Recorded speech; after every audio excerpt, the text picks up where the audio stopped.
Bah là on est mercredi, donc c'est le deuxième jour où je ralentis. Il reste encore à peu près 30 heures avant de pouvoir reprendre une route normale. J'ai hâte, vous pouvez pas savoir à quel point, parce que c'est très bizarre d'être sans voile d'avant, d'avancer le moins vite possible. Le bateau se fait un peu balloter par les vagues et voilà, j'ai hâte de reprendre ma course normalement. Je vois les concurrents qui sont en train de passer le Cap Horn, donc forcément ça fait un petit pincement de moi de me dire qu'il me reste encore 2 jours à attendre. Mais bon, ça va le faire, je suis contente de mon choix. Il se valide avec les derniers fichiers et je sais que j'ai pris la bonne décision. Après, j'ai eu une mauvaise nouvelle cette nuit. En fait, je savais que j'avais une petite fuite au niveau de mon moteur. Et du coup, j'ai voulu le faire tourner pour tester, pour voir. Et donc, au tout début, je voyais que ça coulait, mais par petites gouttes. Donc, je me suis pas du tout inquiétée.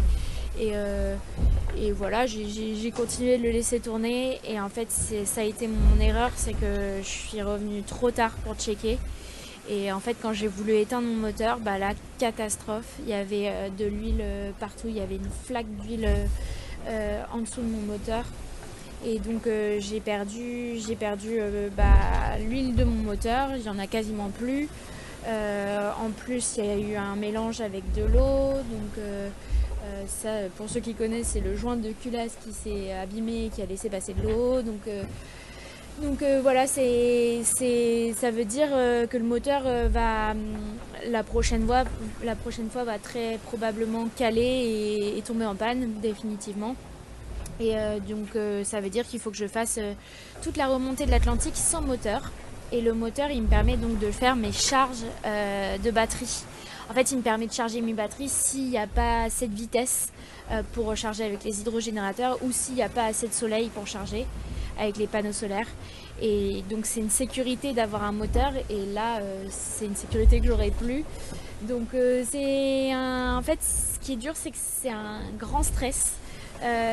J'ai un peu l'épée Damoclès de me dire au-dessus de la tête, de me dire bah voilà, si les conditions sont pas bonnes, je peux ne pas réussir à recharger et ça peut devenir très très compliqué. Et auquel cas bah je me mettrai en mode conso mini, je couperai l'ordinateur, les communications, tout, et je ferai juste de l'eau avec mes désalinisateurs et je mettrai le pilote et puis voilà.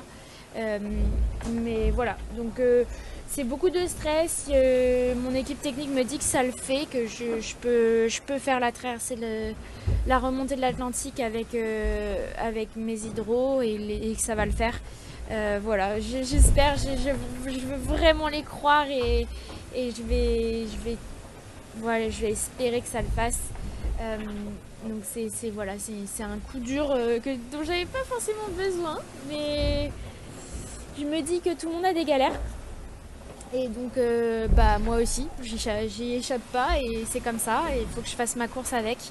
Donc c'est un peu dur moralement, honnêtement, je broie un petit peu du noir parce que je stresse, mais je vais m'en sortir et en fait il faut que je m'habitue à ce mode de fonctionnement et de me dire que bah, y a pas de sécurité, donc c'est hydro tout le temps, consommation minimum et ça va le faire. Voilà, faut avoir confiance, donc j'essaye d'avoir confiance.